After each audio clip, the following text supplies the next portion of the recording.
زن را دوست می‌دارم، نه به خاطر آغوش دا بگیرمش مقصد، کیفیت داشته باشم یا فکری جاگه خواب. نه، اصلا زن نقش مهم داره.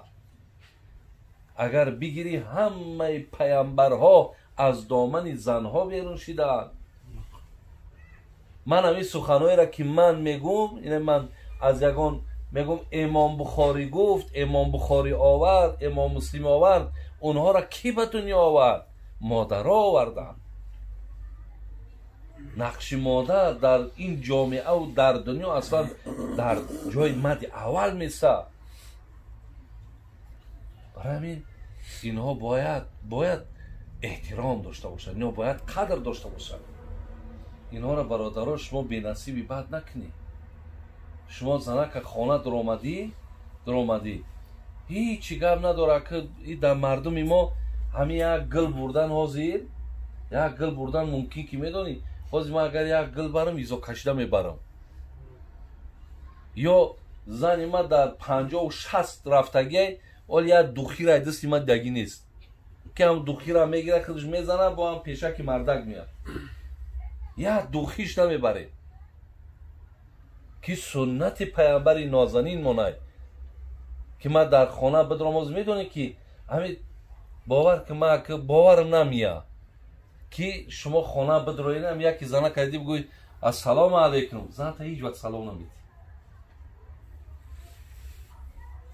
سنت پیامبر از دیدش السلام علیکم، زنک نازی خوبی بهتری صحت سلامتی یک احوال پرسی بهترین میشود. سه وقتت زی خبر شو، سه وقتت خوش میتوه. کمی گپی خوب قطعی زندگی خوب میشه، واقع معامله خوب میشه. همین بدرو دیگه همین قوقا دختگی همین خچکله طبیعه هم خیره میشه.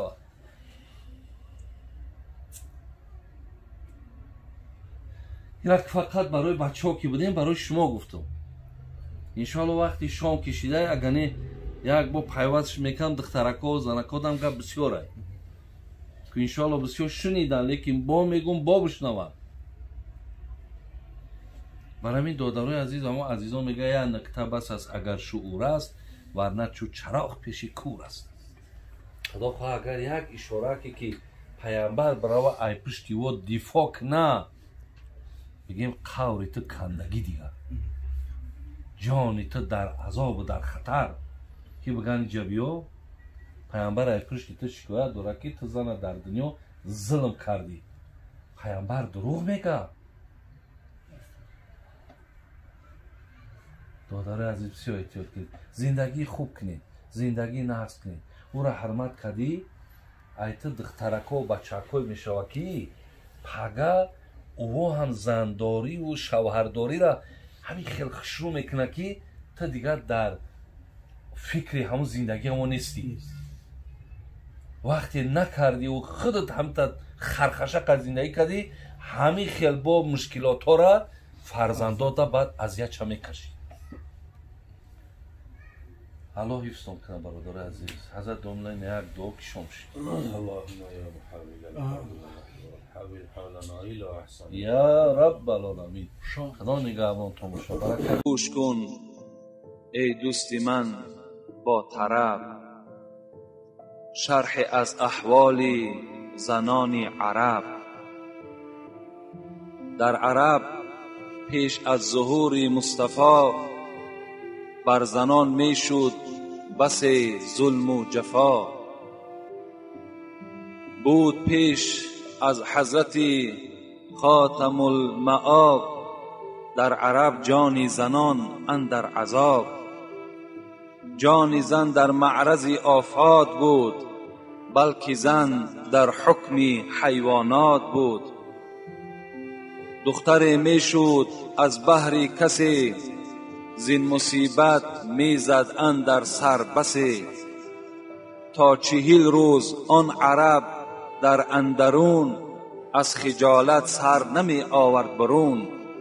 این همون قصه هایی که جمعه پیشین از تاریخ دوره جاهلیت عرب از دوره‌هایی که پیش از اسلام حال زنان چگونه بود به شما خواندیم. این در مصرع‌های شعری البته در آوردگی هست. تا که از لطف الهی شد عیان، طلعت پیغمبری آخر زمان. مکه را از روی خود پر نور کرد، از عربها این صفتها دور کرد. گفت حکم الله این است ای کرام، باید زنان را نماید احترام. این زنان خوشبوی چون ریحانه اند، این زنان شمع و چراغی خانه اند. زن اگر موجود در عالم نبود، در زمان یک نفر آدم نبود. دختران را دوست دارید از وفا، سلمه وارد نیارید از جفا. هر که از خود دخترش را شاد کرد، خانه خود در بهشت آباد کرد. هر زن دارد تقاضای حقوق، دختران را هستند دارای حقوق. من ز دنیا دوست دارم سه چیز، عطر و نماز و زنانی با تمیز. هست جانم زیر پای مادران، جان فرزندان فدای مادران. هر کی نیکویی نماید با عیال، یابد اندر نزد حق رزقی حلال. ای زنان و دختران شادی کنید، همچو سروی سوسن آزادی کنید. هست پیغمبر طرفدار شما، فاطمه نیز در بهشت یار شما. دختران را مصطفی آزاد کرد، جمله زنهای عرب را شاد کرد. مرد و زن گویند تا یوم القیام، بر محمد مصطفی بادا سلام.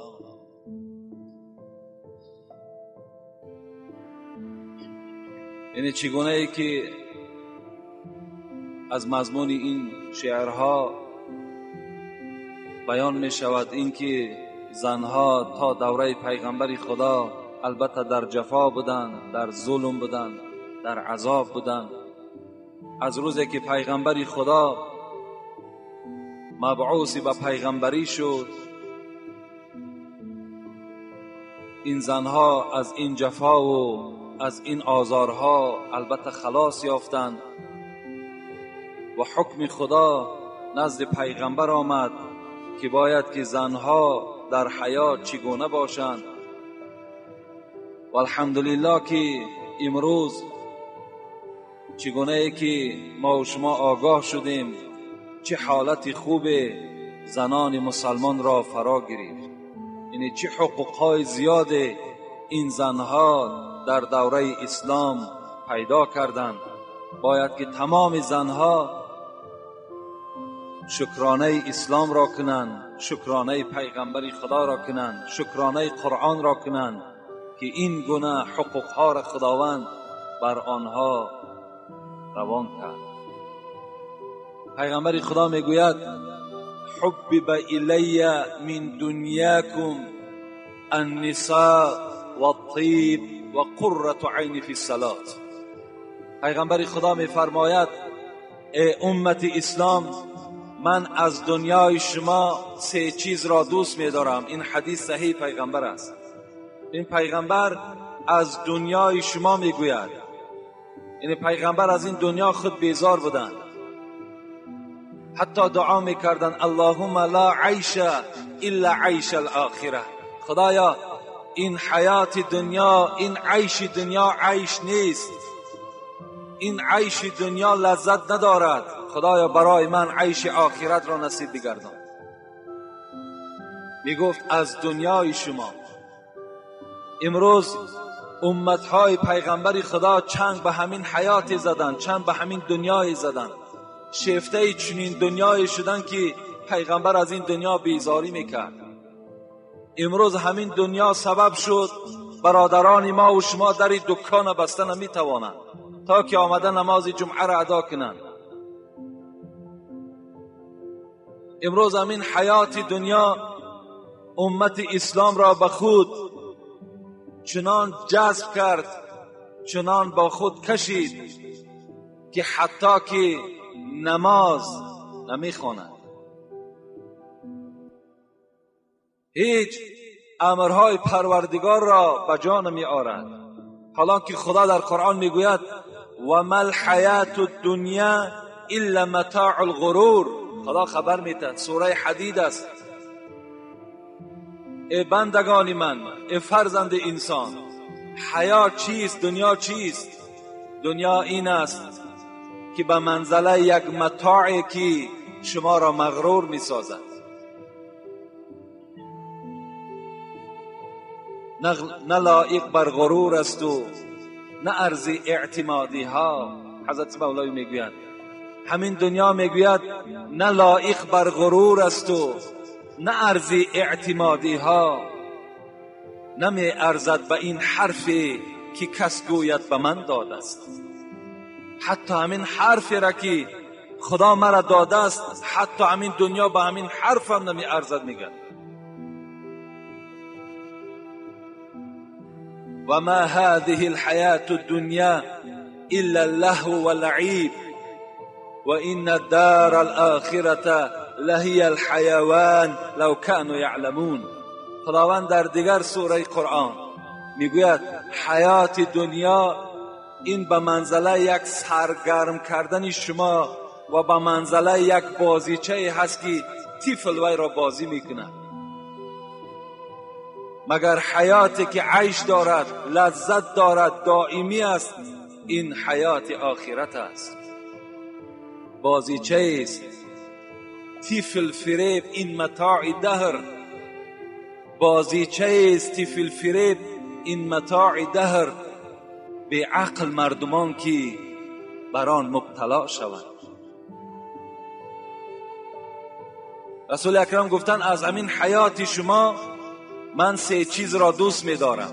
بین این هم یکی از بلند بودن حقوق زن هاست که پیغمبر میگوید که اولین چیزی که من از دنیا دوست می دارم و احترامش میکنم النساء، این زن هاست.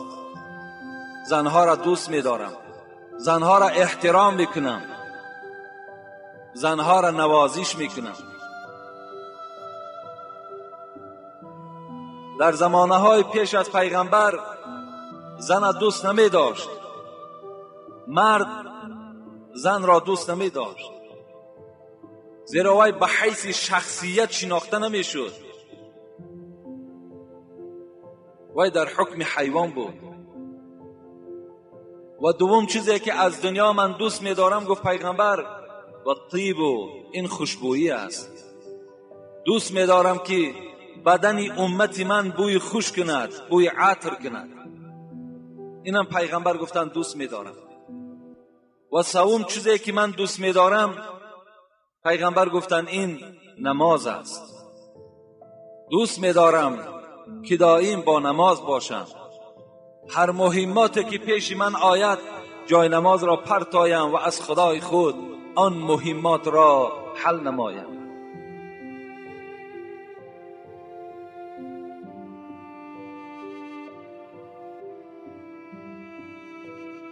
قال رسول الله صلی الله علیه و سلم حقهن علیکم ان تحسنوا الیهن فی کسوتهن و طعامهن ولا تضرب الوجه ولا تقبح ولا تهجر الا فی البیت.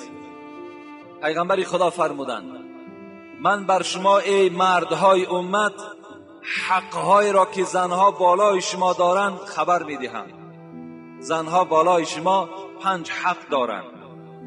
یعنی هر یک مرد وظیفه دار است که این 5 حق را اجرا کنند. اینا چیا هستند؟ پیغمبر گفتند ان تحسنوا الیهن فی کسوتهن. یکم حقی که بالای شماست این است که وقتی که برای خود لباس میخری باید برای همسر خود لباس خری. وقتی بدن خودت زیبا میکنی از لباس باید که بدن زنی تو هم از لباس زیبا باشد. یعنی یکم حقوق مرد همین است که بدن زن را باید از لباسش تأمین کند. و دوم و طعامهن. دوم باید که زنها از طعام برخوردار باشند. یعنی وقتی که اگر شکم بی مرد وقتی که از طعام سیر باشد یا مرد در جای طعام میخورد، باید که فکر عیال خودم داشته باشد، باید که خاندان او هم از طعام تأمین باشد. دوم حقی که بالای مرد هاست این است که باید که زنها از طعام هم برخوردار باشند، لباس هاشون پوشیده باشد، شکم های زنها باید که از طعام سیر باشند. سوم وظیفه‌ای که بر ذمه مرد هاست، ولا تضرب الوجه. پیغمبر گفتند وقتی که شما زنها را آداب میدهید باید که در چهره زنها شما نزنید. چهره زنها را باید که شما سیاه و کبود نکنید. چگونه ای که جمعه پیشین برای شما خبر دادم که پیغمبر در حدیث های صحیح گفتند که یکی زدن در جای ملایمی زن باشد و آلات هایی که زن را زده می شود این باید که مسواک چوب باشد یا اینکه دستمال باشد. با دستمالش همین لطه هایی که ما و شما دست های خودم بعد طعام پاکیزه میکنیم، تازه میکنیم. گفتن زنها باید که به همینها زده شود. وضربهن ضربا غیر مبرح. یعنی چنان زنید که زنها را چنان آداب دهید که نه چندان سختی باشد. این لفظ پیغمبری خدا هست. انا سوم گفتم پیغمبر شما مردها حقوق ندارین که در چهره زنها زنید. و چهارم ولا تقبیح. شما حق ندارید که زنها را دشنام های قبیح دید. این زنها را چگونه ای که امروز مردها خیلی دشنام های قبیح میدهند که نه پدری او میماند، نه مادری او میماند، نه اولاد او میماند. البته حالت غضب است، گاه می شود که یعنی مردها غضبناک می شوند از حساب رفتارهای نادرست زنها، لیکن به هر حال این وظیفه مرد است و امر پیغمبر است که باید که مرد خودداری کند. مرد باید خودش را اداره کند. یعنی دشنام دادن مادر او، پدر او یا اولاد او بر مرد هیچ نتیجه نمی آورد، هیچ فایده هم ندارد، بلکه در این دشنام دهنده گناهگار می شود. این چهارم حقوقی که زنها بالای مردها دارند این است. پنجم پیغمبر گفتند ولا تهجر الا فی البیت. یعنی وقتی که اگر زنهای شما با شما ملال شدند، زنهای شما با شما قهری شدند، حالان که این زنها حق ندارند که با مردها ملال ایستند یا با مردها قهری ایستند، زیرا که هر ثانیه و هر ساعتی که زنها با مردها قهری می شوند در لعنت خدا گرفتار می شوند، در لعنت ملائکه گرفتار می شوند و اونها با همه درد، با همه بلا این زنها بعداً مبتلا می شوند. یعنی هر وقتایی که زنها اگر مبادا با یک جنجال از مردها ملال شدند یا قهری ایستادند، در حال خوش به حال همون زنی که بخشش طلب میکند و حیات خود باز مثل اولش شیرین میگرداند. رسول اکرم گفت وقتی که اگر مبادا در بین شما اگر قهرگی پیدا شد یا اینکه شما خواهید که زنها را یک آداب دهید، یک تعلیم دهید، شما جایگاه خواب را از پهلوی زن جدا کنید. الا فی البیت، لیکن در همون خانه که زن خواب است در همون خانه جایگاه خواب جدا کن. تو دیگر خانه و یا که از حولی بیرون نشو، زن در خانه تنها بگذار، بلکه همون خانه که شما خواب بودین برای آداب دادن زنها، یعنی برای آنکه زنها بفهمند که مرد از او ملال است، برای آنه که این عملی من یعنی زن باید که اینه در خیالش گذراند وقتی که مرد جاگه خواب از او جدا میکند. یعنی گذراند که من یعنی کار ناشایسته ای کردم که ملال شوهر من شد و او از پهلوی من جدا شد، باید که در همون خانه که زن خواب است، در همون خانه پیغمبر گفتن باید که مرد جاگه خوابش را جدا کند. این است حق‌هایی که 5 حقی که زنها بالای مردها دارند. البته چگونه ای که مردها بالای زنها حقوقها دارند و خیلی مرتبات بلند دارند، نگاه میکنیم که زنها هم بالای مردها باز حقوقها داشتند. و حتی اگر ما و شما نظر کنیم دیگر فضیلت های زنها این بود که چگونه ای که مردها در جهاد با پیغمبر خدا اشتراک داشتند، زنها هم در جهاد اشتراک داشتند. یعنی چگونه مردها در دست شمشیر می گرفتند برای دفاع اسلام، برای دفاع قرآن، برای پیغمبر خدا را محافظت کردن، زنها هم در دست شمشیر داشتند و در پهلوی پیغمبر خدا با این یهودی ها می جنگیدند. حتی که گروه زنهای در یکی از جنگ ها برای اشتراک کردن حاضر شدند. پیغمبر خدا میگوید حتی با این زنها خطاب کرد چرا شما به این جهاد آمده اشتراک کردین؟ این زنها گفتند پیغمبر خدا ما می توانیم که اگر مجاهدی که زخمی می شود وی را طبابت کنیم، می توانیم که از معرکه جنگ مردی زخمی را آورده در یک جای بی آزار و یک جای آرام آورده گذاریم. ما می توانیم که از آب این مجاهدها را تأمین کنیم. ما می توانیم برای مجاهدها خوراک بپزیم. ای پیغمبر خدا برای ما رخصت ده. پیغمبر به این زنها رخصت دادند.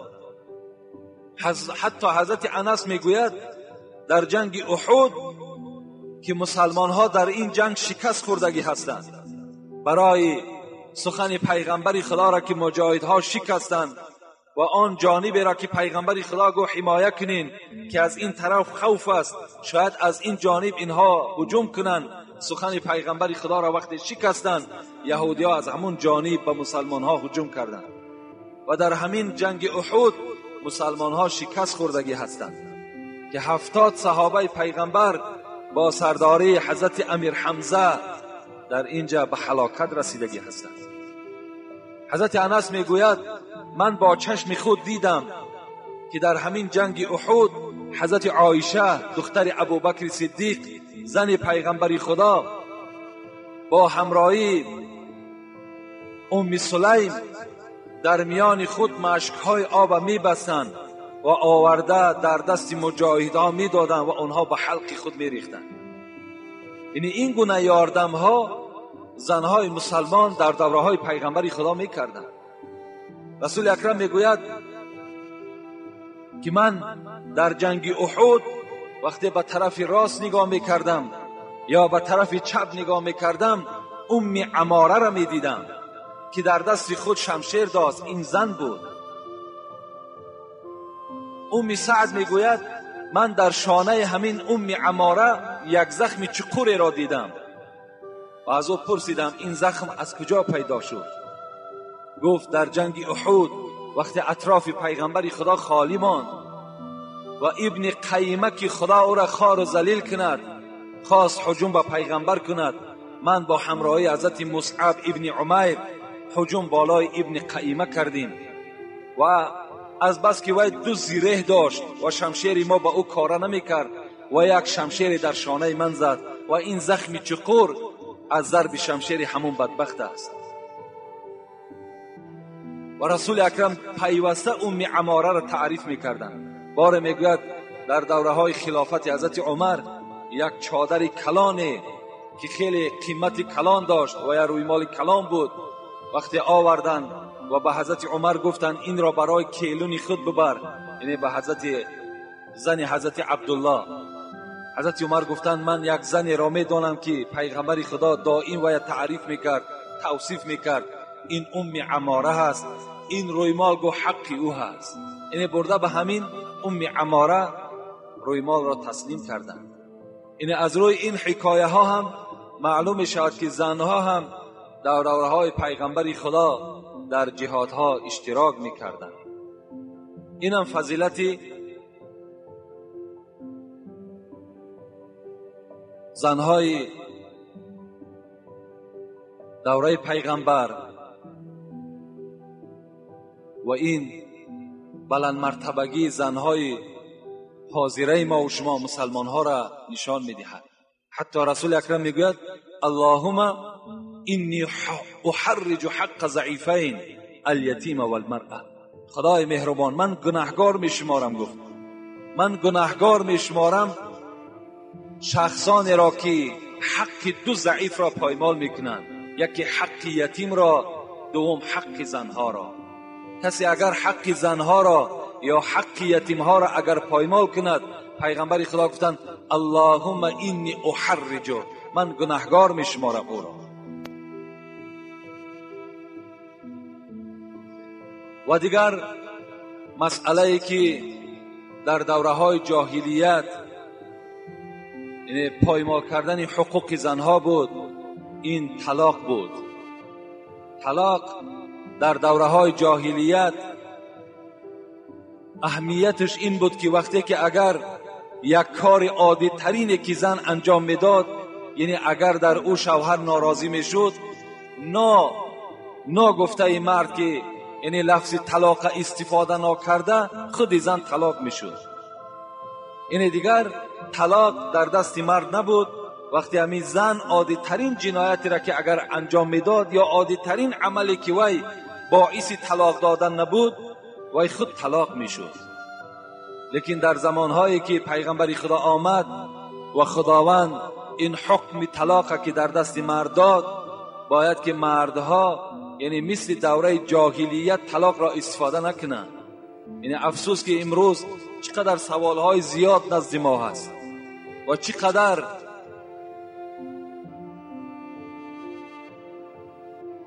مراجعت‌های زیاد از طرف جوانها هست که همه اونها زنهای خود طلاق دادند و امروز میخواهند که باز فتوای یابند، باز میخواهند راه یابند که با این زنها زندگی کنند. البته طلاق حلال است. چگونه پیغمبر میگوید ابغض الحلال الی الله الطلاق. طلاق حلال است، لیکن بدترین حلال ها در نزد خدا به شمار می روند. از همه شما جوانای عزیز و از همه پدرهایی که در خانه صاحب کلین هستند مراجعت میکنم و خبر میدهم که باید که به طلاق دادن هیچگاه راه ندهند. تا حد امکان، تا تمام مصلحت و تمام شرایط ها را استفاده بردن، بعداً باز همون به دستور یگان داملا و یگان عالم مرحمت بعداً طلاق کند. و الا خیلی آدم باید که در مسئله طلاق باید با صبر باشد، شتاب نداشته باشد. زیرا بینه در حدیث های صحیح پیغمبر میگذرد که شیطان در بالای یک بحر کرسی خود میگذاشته است. همین شیطانی که امروز امت اسلام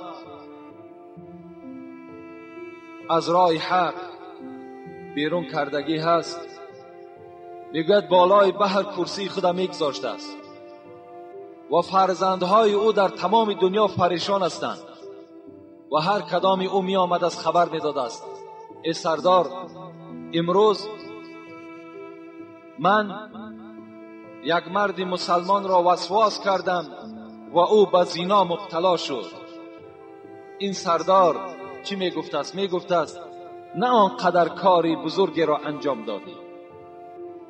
باز دیگری می آمد است ای سردار، امروز من یک نفری مسلمان را نگذاشتم که در نماز 5 وقته در نماز جماعت اشتراک کند. سردار می گفته است نه آنقدر کاری بزرگی را انجام دادی. دیگری می آمد است می گفته است ای سردار، من یک مرد را چنان وسواس کردم که بار هم نماز نمی خواند. سردار می گفته است نه آنقدر کاری بزرگ را انجام دادی، این کار سهل است، این کار آسان است. دیگرش می آمد است می گفته است ای سردار، امروز من یک بنده مسلمان را چنان وسواس کردم که حتی دستی به قتل زد، یک برادر مسلمان شب به قتل رسانید. این شیطان می گفته است نه آنقدر بزرگ را انجام دادی. یعنی از کار این، از این مراجعت، از این خبرها این سردار میگوید هیچگاه شاد نمی شده است، خرسندم نمی شده است. وقتی میگوید یک نفر دیگر می آمده است از فرزندهای شیطان، می گفته است ای سردار، امروز من یک جوان را چنان وسواس کردم، در خانه آنها چنان جنگ را مبتلا کردم که وی مرد عاقبت زن خود طلاق داد. میگوید این سردار از بالای کرسی میخیسته است و نزد این فرزند خود می آمده است و این فرزندی که این گونه عمل را انجام داده است وی را در آغوش می گرفته است، می گفته است خوش به حال تو که چنان یک کار بزرگی را انجام دادی، در این عملی تو عرش پروردگار جنبید. از یک طلاقی که تو در خانه این مسلمان برپا کردی، عرش پروردگار را تو در جنبش در آوردی. از طلاق عرش پروردگار می جنبد. خدای مهربان از این طلاق بی نهایت ناخشنود می شده است. البته سبب همه طلاق ها ما و شما می دانیم که جنجال هاست، بعضی نافهمی هایی که در خانه پیدا می شود عاقبتش طلاق است. لیکن شما فراموش نکنین شما پیرو پیغمبر خدا هستین. در خاندان پیغمبر خدا هم جنجال بود. قصه ها از حیات پیغمبر خدا میگذرد که بار پیغمبر خدا با همراهی عایشه چی جنجال کردند. چنان جنجال شدند که حتی که پیغمبر خدا مجبور شدند که خسوری خود یعنی حضرت ابوبکر را برای مصلحت دادن دختر در خانه خود حاضر کند و نفر روان کرد که ابوبکر را به نزد من دعوت کنید. وقتی ابوبکر آمد، عایشه صدیقه در یک گوشه خانه نشسته، پیغمبر خدا در یک گوشه خانه نشسته. وقتی ابوبکر در آمد و نزد اینها که نشست، پیغمبر گفت ای عایشه، گفت آیا سخن را تو آغاز میکنی یا من آغاز کنم؟ آیا شکایتی که داریم آیا تو آغاز میکنی یا من آغاز کنم؟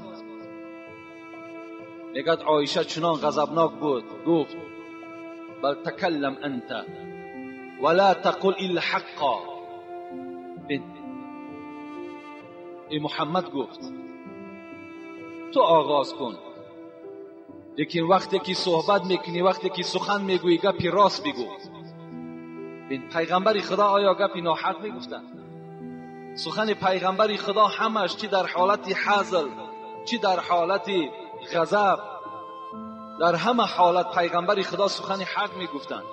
لیکن چنان خشم عایشه را فرا گرفته بود که گفت ای محمد، گفت وقتی سخن بگوی سخن راست بگو. از این سخن ابوبکر صدیق چنان میگه غضبناک شدند، خسته عایشه صدیقه را زیر لت کوب قرار دادند. محمد غزالی در کتابش میگوید که حتی از بینی عایشه خون سر کرد و دویده میگه از پشت پیغمبر خدا میگوید آغوش کرد. پیغمبر خدا گفتند لم ندعوک لهذا یا ابو بکر ولا اردنا منک هذا. ای ابو بکر، من تو را برای این فریاد نکردم که بینی عایشه را خون آلود کنی. من از تو این را درخواست من این نبود، بلکه درخواست من این بود که تو به او یک مصلحتی نیک دهی. در عائله پیغمبر خدا این گونه جنجال ها پیدا می شد. حتی چنان گاه ها میگد عایشه چنان غضبناک میشد که از غضب بسیار چی میگفت؟ ای محمد تو گمان میکنی پیغمبر هستی؟ این گونه میگد صحبت ها از زبان عایشه صادر میشد. رسول اکرم میگوید اینی لعرف غضبک من رضاک. ای عایشه من میدانم که تو کدام وقت غضبناک هستی و کدام وقت خوشحال هستی. کیف تعرفوه؟ عایشه گفتم پیغمبر چگونه تو میشناسی کدام وقت تو میدانی که من غضبناک هستم و کدام وقت از تو راضی هستم؟ پیغمبر گفتن که اذا رضیتی قلتی لا و اله محمد صلی الله علیه وسلم و اذا غضبتی قلتی لا و اله ابراهیم علیه السلام. وقتی اگر گفت من غضب تو را از رضاگی تو با چنین تجربه فهمیدم، وقتی تو از من راضی باشی میگویی قسم به خدای محمد، لیکن وقتی از من ناراضی باشی یا غضبناک باشی میگویی که قسم به خدای حضرت ابراهیم علیه السلام، نام مرا نمیگیری. از این حکایه ها چی معلوم می شود؟ معلوم می شود که در حیات پیغمبر خدا هم، در بین زنهای پیغمبر خدا هم گاه وقت نافهمی ها پیدا می شد، یعنی از جانب زنها پیدا می شد. پیغمبر خدا هیچ عیب نداشتند. من برای شما جمعه پیشین خبر دادم که پیغمبر گفته بودند فَإِنْ ذَهَبْتَ تُقِيمُهُ كَسَرْتَهُ وَإِنْ تَرَكْتَهُ لَمْ يَزَلْ أَعْوَجَ فَاسْتَوْصُوا بِالنِّسَاءِ. پیغمبر گفتند اینها از قبرغه چپ هستند، اینها از چنان اعضای هستند که اگر شما خواهید که راست شوند میشکنند و راست نمیشوند، و اگر به حال خودشان گذارید همچنان کج میمانند. فاستوصوا بالنساء، با زنها معامله خوب کنید. یعنی پیغمبر از اصل اینها ما و شما را خبر داده ایستاده است. باز چگونه بالای اینها ما و شما، یعنی غضب ما و شما با اینها هیچ تأثیری ندارد. باید که ما و شما مدارا کنیم، زندگی کنیم. باید که ما و شما با طلاق راه ندهیم. طلاق کردن این نشانه دلیری شما نیست، نشانه پهلوانی شما نیست، نشانه ایمانداری شما نیست. باید که در این حالتها ما و شما باید که با صبر باشیم، صبر را پیشه خود کنیم. حضرت عمر چنان غضب داشتند، چنان مرد بودند که حتی که تمام زنهای مسلمان از عمر می ترسید، تمام مردهای مسلمان از عرب می ترسید، از عمر می ترسید. وقتی می گوید در زمانهای همین حضرت عمر، وقتی که یک مرد از زنی خود بسیار نالان بود، یعنی کدام زنی بود است که مرد بسیار دقت می داده است، غم می داده است، این مرد ناچار نزد حضرت عمر آمدند، خواستن که شکایت زنی خود پیش عمر کنند تا که حضرت عمر یگان چاره بیند. وقتی میگوید این مرد به خانه حضرت عمر در آمدن، نگاه کردن که حضرت عمر بالای یک بالین، بالای یک کرپچه نشسته است و زن او با آواز بلند، با صدای بلند و عمر داد زده ایستاده است. و حضرت عمر سکوت، خاموشی را پیشه خود کرده است. وقتی این جوان میگوید حال حضرت عمر را دیدن، در حال پس گشتند. گفتند مادامی که حال خلیفه که چنان باشد، پس نزد او شکایت من چی در کار؟ وقتی میگوید پس گشتند، حضرت عمر میگوید این جوان دیدن و فریاد زدن، گفتن نزد من بیا، حاجت داری؟ گفتن آن حاجتی که من داشتم، آن حالتی که بالای من بود، بالای شما هم همون حالت بوده است. از این خاطر یعنی من از شما دیگر هیچ حاجتی ندارم. و خواستن که از نزد حضرت عمر بیرون شوند. حضرت عمر چی گفتن؟ گفتن همین زنی میبینی که بالای من بلند آوازی دارد، همین زنی که بر سخن من گپگردانی دارد، این طباخة لطعامی، خبازة لخبزی، غسالة لثيابی مرضعة لولدی و یسکن قلبی بسببها من الحرام. گفتن همین زن گفتن خوراکپز من است، طباخة لطعامی. وقتی من بیرون میشوم پس میگردم میایم که خوراک تیار است. غسالة لثیابی، لباسهای چرکین من همین زن میشود، تازه میکند. مرضعة لولدی، کودکهای مرا نگاه و بین میکند، کودکهای مرا شیر میدهد. و با سبب این زن قلب من از حرام تسکین مییابد. یعنی این زن سبب شده است و من دیگر بر حرام راه نمیدهم، با راه حرام نمیروم. از این خاطر با یک زبانی که این دارد با این من صبر میکنم. خدا گفته است ان الله مع صابرین، من همراه صبر کننده ها هستم. انشاءالله من بالای این زن غالب می آیم. یعنی بین توصیه حضرت عمر این بود. یعنی حضرت عمر می توانستند که در حالتی که خلافت در دستش بود، پادشاه بودن، می توانستند که با سبب یک گپگردانی این زن در حال زن طلاق دهند، لیکن طلاق ندادند، صبر کردند. قصه ای را برای شما چند جمعه پیش خبر داده بودم. یعنی مادامی باز موردش آمد، تکرارش باز ثواب است. گفته بودیم که یک مرد یک زنی خیلی بدی داشت. من این حکایه ها را برای آن میارم که برادرای عزیز در هر یک عادی ترین کارها شما به طلاق راه ندهید. یعنی در حال با راه طلاق از زنها جدا نشوید، زیرا باز فردا شما پشیمان میشوید. یا فردا شما مثل این ممکن که اگر زنی خوبم که دریاب کنید، گفتی خداوند در قرآن چی میگوید؟ و عاشرهن بالمعروف فإن كرهتموهن فعسى ان تكرهوا شيئا و یجعل الله فیه خیرا کثیرا. خدا میگوید شاید همین زنهایی که درشت زبان هستند، بد اخلاق هستند، شاید اینها برای شما فرزندهای خوب دهند، شاید از اینها شما فرزندهای سالم و صالح گیرید. و شاید اگر شما زنهای صاحب جمال بیارید، ممکن که مثل این میگد فرزندهای خوب برای شما ندهند.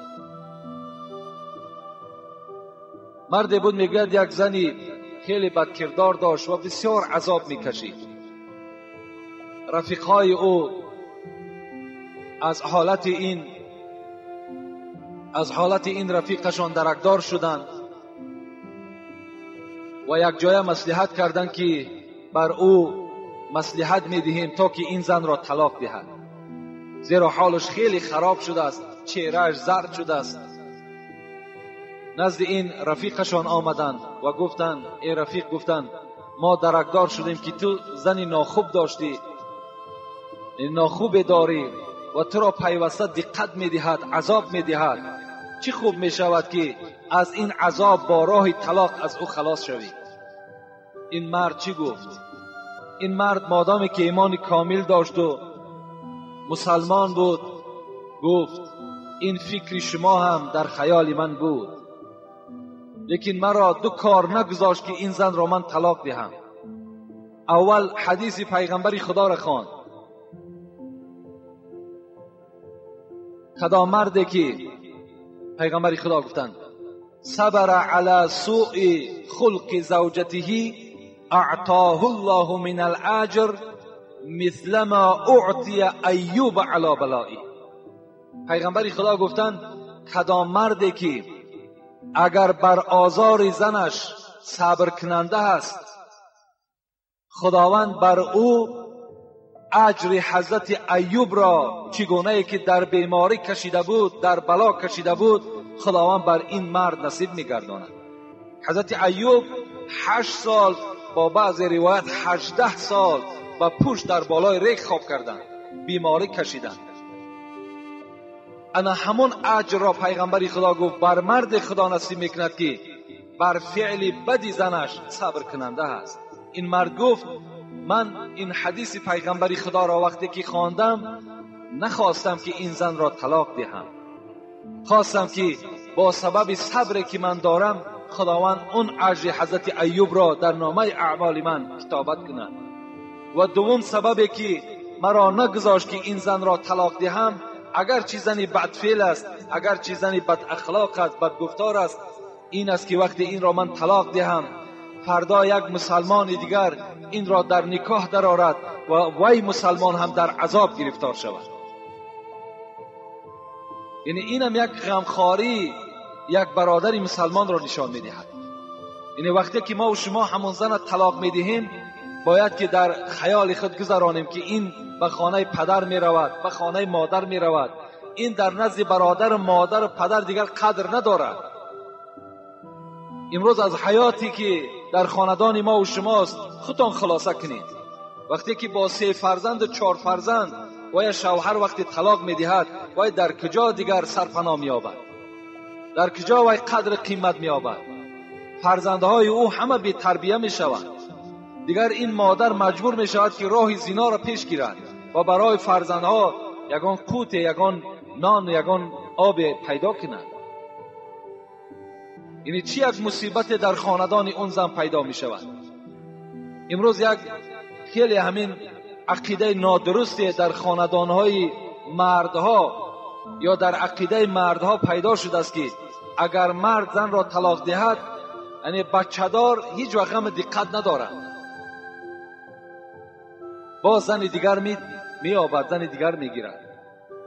لیکن این بسیار عقیده غلط است.